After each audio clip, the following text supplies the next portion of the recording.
Evening. Welcome to Countdown, the quiz that is to entertainment what Dolly Parton is to the chest cold. Anyway, this is the last programme of the week, and we welcome back our reigning champion from Leeds, Mr. Joe Guy. Joe is a former accountant, and he's proving to be pretty wizard here with letters as well as with numbers. But he could be knocked off his throne on this last show of the week, who knows, by our new challenger, Andrew Bruno. Now, Andrew is a 27-year-old sales executive from Manchester. Andrew Bruno, that's a real saintly name, and who knows, perhaps it'll bring him our lot of luck tonight. Anyway, Andrew is an amateur photographer, so he's hoping to click tonight, but we'll have to see what develops.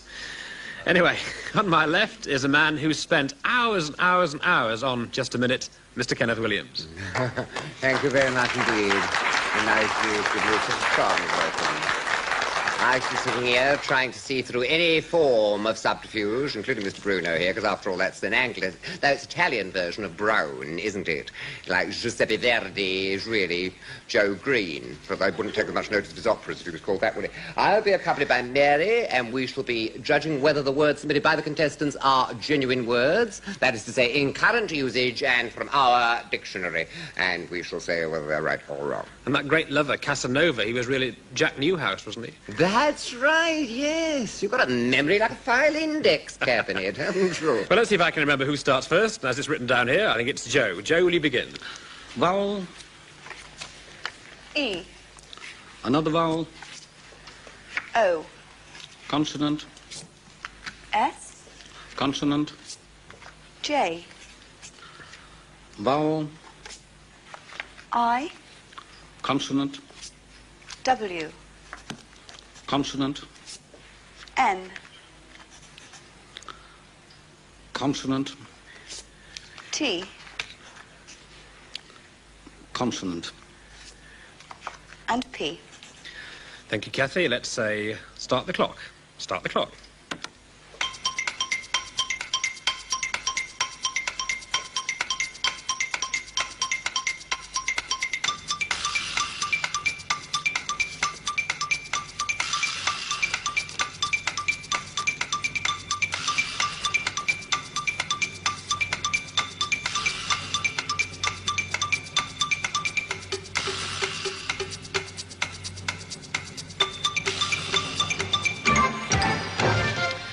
There we are. Now then, Joe, how do you get on? Not very good. Only 5.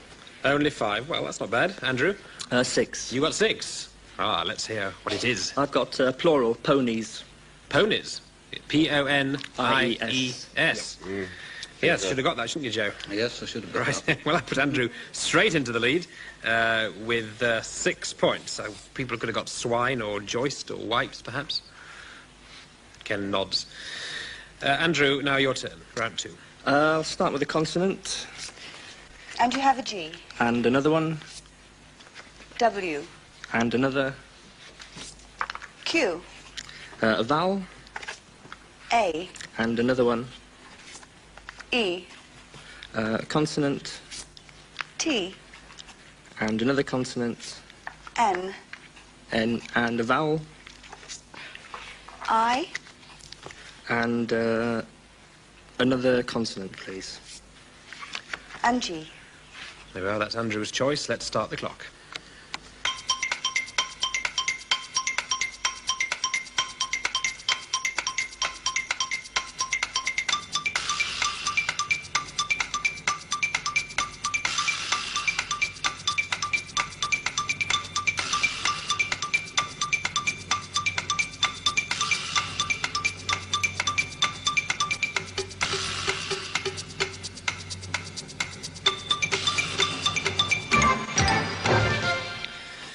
Right, Andrew.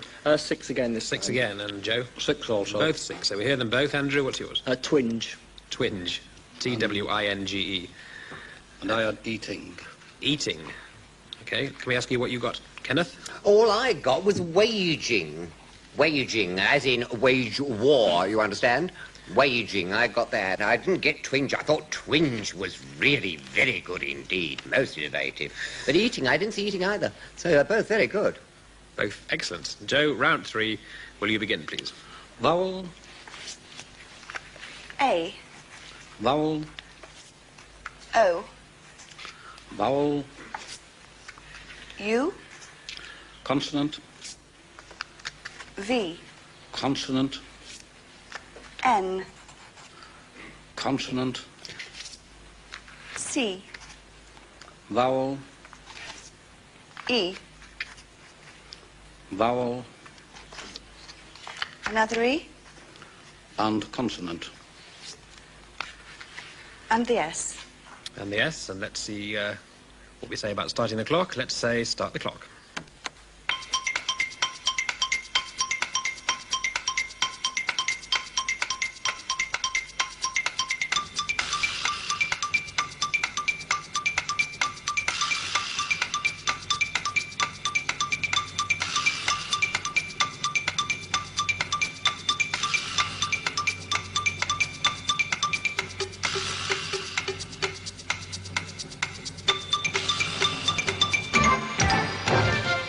Right, pens down. Joe?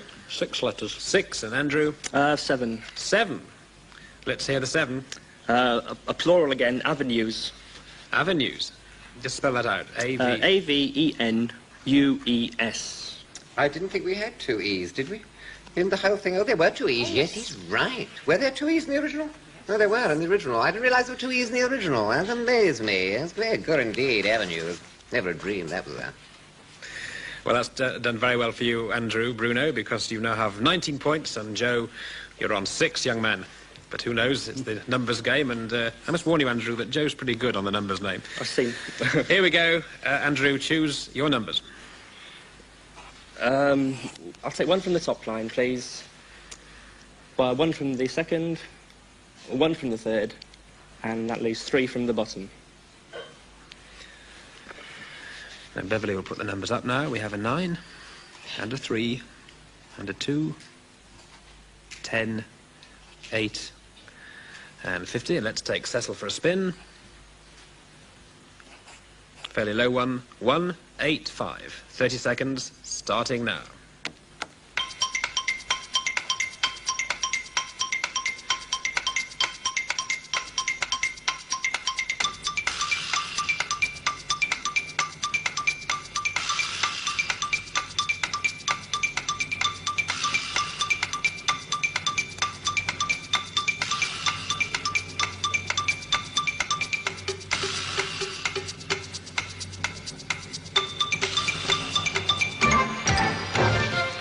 Right, 185 was the target. Just to remind you, you can use all or any of those numbers, but you can't use the same one twice. So 185 was the target. Andrew, what did you get? Subject to my arithmetic, I've got 185. Subject, well, we'll find that out in a sec. Yeah. 185, Joe? I'm 1 out at 186. 186. Well, you still can get the points if Andrew's wrong. But let's check off Andrew now with Carol. 2 2. times 9 2 times 9 times 10 is 18. Times 10 is 180. plus 8 Plus 8. and minus the 3. I don't think anybody can argue with that. There it is. Excellent.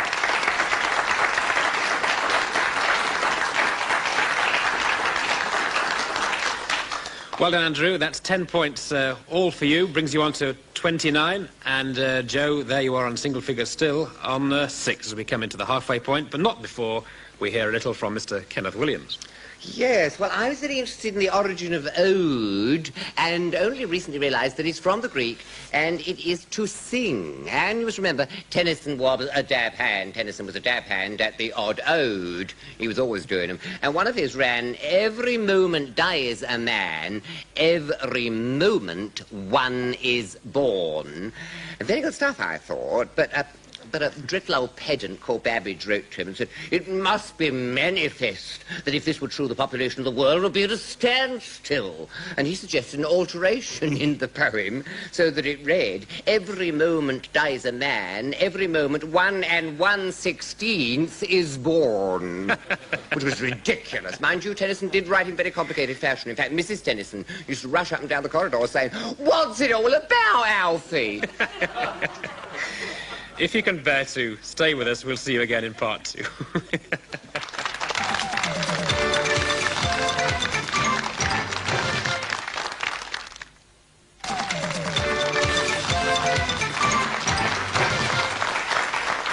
Well, welcome back. Now, as you can imagine, we're all getting rather word conscious here on the Countdown team, and especially with the arrival of Mr. Williams here. And the other day, I said to the producer that I thought the programme was becoming just a little caustic, and he replied, "I don't care what it costs as long as it's good."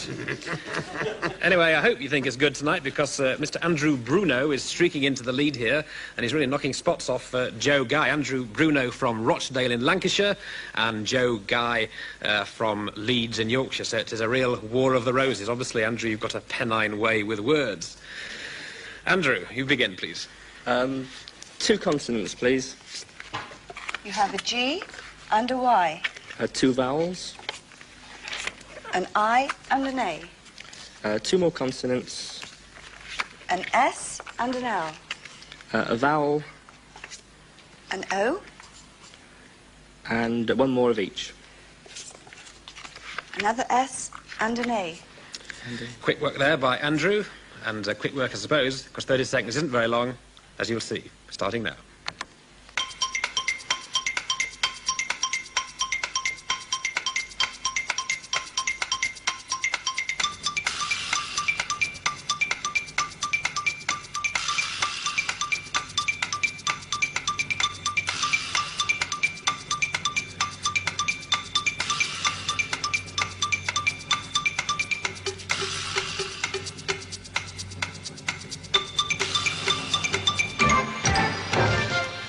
And Andrew? 5. 5. And Joe? I have 6. You've got 6, Joe. Let's hear yours, Joe. Assail. A-S-S-A-I-L. Good. A-S-S-A-I-L. Well done. That puts you on 12. Ken, did you have any good ones? Oh, you didn't ask what Andrew's got. Oh, let's ask Andrew. Go Oh, on. yes, ask Andrew. I had gassy. Gassy. Gassy, G-A-S-S. G-A-S-S-Y. Yes. I had slags and glass and gaily. Slag's a lovely word, isn't it? Slag, because it does refer to that stuff from the mine, doesn't it? The rubbish. That's the slag, isn't it? Well, you're thinking of Muck that's left. you're thinking of a slag heap. Well, it is the muck that's left Yeah, after but the they're mining. really called isn't it? spoil heaps. They're called spoil heaps. You mustn't call them slag heaps. Slag heaps, I'm sure they are called slag. Yes, but they really like to be known as spoil heaps. Well, I actually played part of a miner in a radio sketch with Hugh Perrick, and when the automatic drill, his pneumatic drill, sounded brrrr, after that I had to say, "Here, are my seams straight?" And it got a big laugh. Yes, but it didn't tonight anyway. Joe, come on, let's return to sanity, Joe. Off you go. More letters, please. A vowel, please. And you have an E, Consonant. K,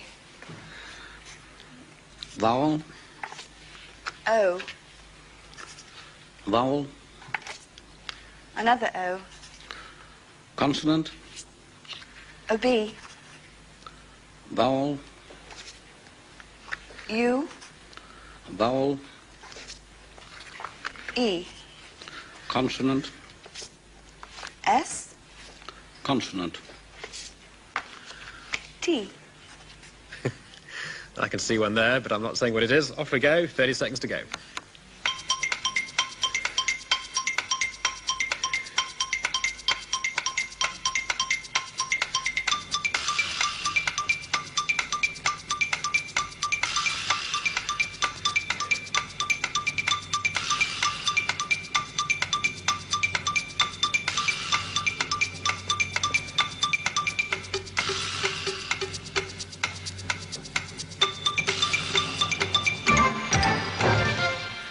Right, time's up. Joe? 5 only. 5 only. And Andrew? 5 for me as well. Both 5. OK, Joe? Boost. Yes. B-O-O-S-T. B-O-O-S-T. My word is stoke. S-T-O-K-E. And what are your words, Kenneth? I've got booties, which is, 6-7. Booties, the sort of things which I could not get into any longer. But when I was young, with hair right down, well, past my shoulders, it would have been very appropriate, wouldn't it? Booties. OK, well, you both get 5 points there, so there's no relative difference between the scores. 17 for Joe and 34 there for Andrew. And now, Andrew, your last letters game, please. 2 consonants. We have an L and B, And a vowel. I, A consonant. R, 2 vowels. an O and an E, another consonant, G, and a vowel, O, and another consonant. and V. And off we go, starting now.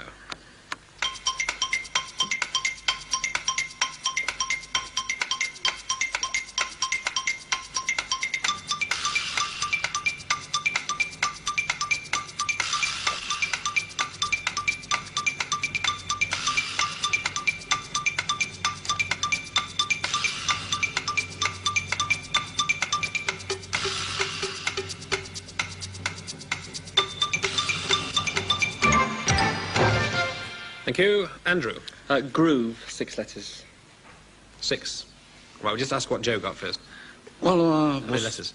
thinking about trying a 7-letter word, so I'd better try it. Okay, well, yes, we better try it because we'll come to I Joe doubt because it is one, though. Over big. over big. Overbig, yes, overbig. Well, it's one of those words which does sound like one of the old Saxon constructions, doesn't it? Because big would be a Norse word. Have a look, Mary. Mary will check on that. It might be. I mean, I've got a feeling that if it were in, it would be hyphenated overbig. I've got a feeling. But on the other hand, you see, very often, what we envisage isn't what's in the book at all. Got a hold of it, Mary? Let me just ask you, Joe, what do you think over big means? Just... More than big. Yes. More than big. It's causing the brains here a lot of anguish over there. I could have tried big love we operator, haven't I got it. suppose. We haven't got it in ours, I'm afraid. I'm No. afraid in our dictionary we haven't got it, so for the rules of the game, I'm afraid we can't allow it. How many letters was his? Groove. How many is that? Groove? 6. Six. Right, well done. That's Andrew. 40. Way ahead. 17, Joe. And Joe, your numbers game, please. Top row. 3 from the second row. And 2 from the third row. 2, 6, 3, 10, 5, and 25. Let's have a word with Cecil, see what he says. And he says 662. We have 30 seconds to get that. Off we go.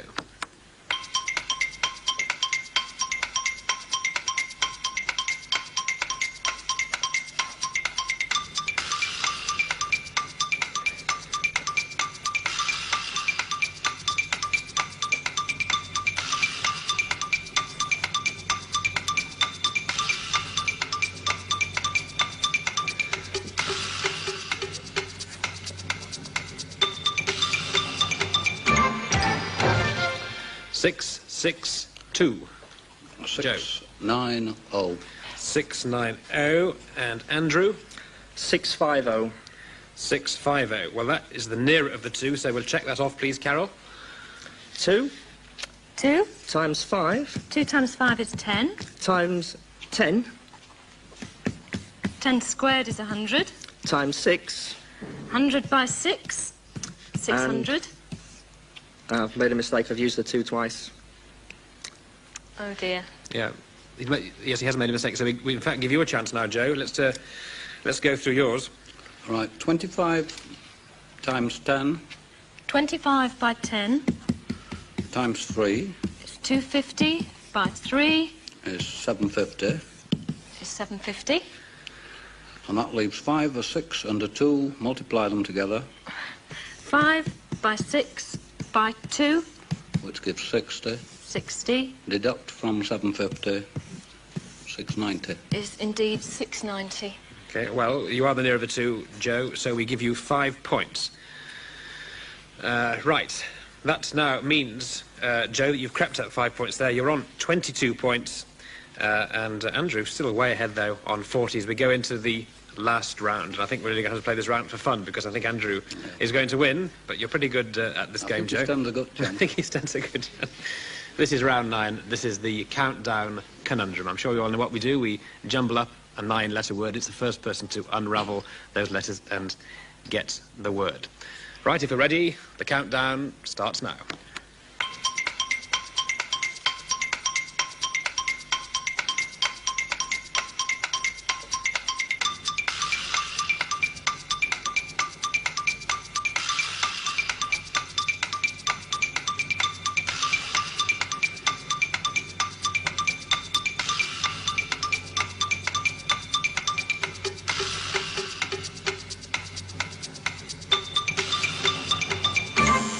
guess a buzz. A buzz there on about 29 seconds from Andrew. Is it amniosis?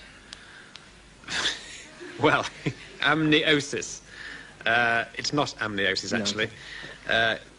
Joe, I can give you 2 seconds. 1 second. No. No, you couldn't even use that 1 second. Well, let's reveal all and see what it is. Moccasins. Moccasins. No, moccasins. Well, so no score for either of you there, never mind. Joe Guy, you got 22 points, and Andrew Bruno is our winner today. He's beaten the champion, Joe Guy, with 40 points. Well done to you, Andrew Bruno.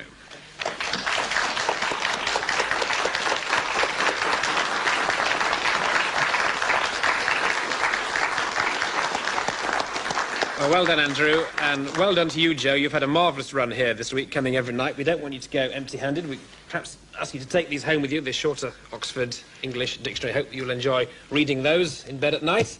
So we have to say goodbye to Mr. Guy. And we say, not before we say goodbye to you all, we have a quick word with Mr. Williams. Well, I thought it was interesting, you see, moccasins. I expect a few of the Indians wore them when they were parleying, and parley is the word for speaking. The French say parler, the Italians parliamo, and it's still in our language as a talking place where you get the word parliament or parliament, where everyone sits and talks. And in the upper house, don't forget the Chancellor sits on the wool sack, because wool once signified the wealth of Great Britain. I suppose today he probably should be sitting on an oil drum. And finally, one letter has flooded in. This one is from the Exeter City Supporters Club. And they've written in to say that contrary to the usual image of football supporters, they're all very keen on mathematics. And they say that they're hooked on addition, subtraction and multiplication, and they're hoping to get into Division 2. That's it. That's it for this week. That's it for this week. We have a new champion. We have a new champion next week. Andrew Bruno will be here next week. We hope very much you'll be with us. From all of us here, bye-bye.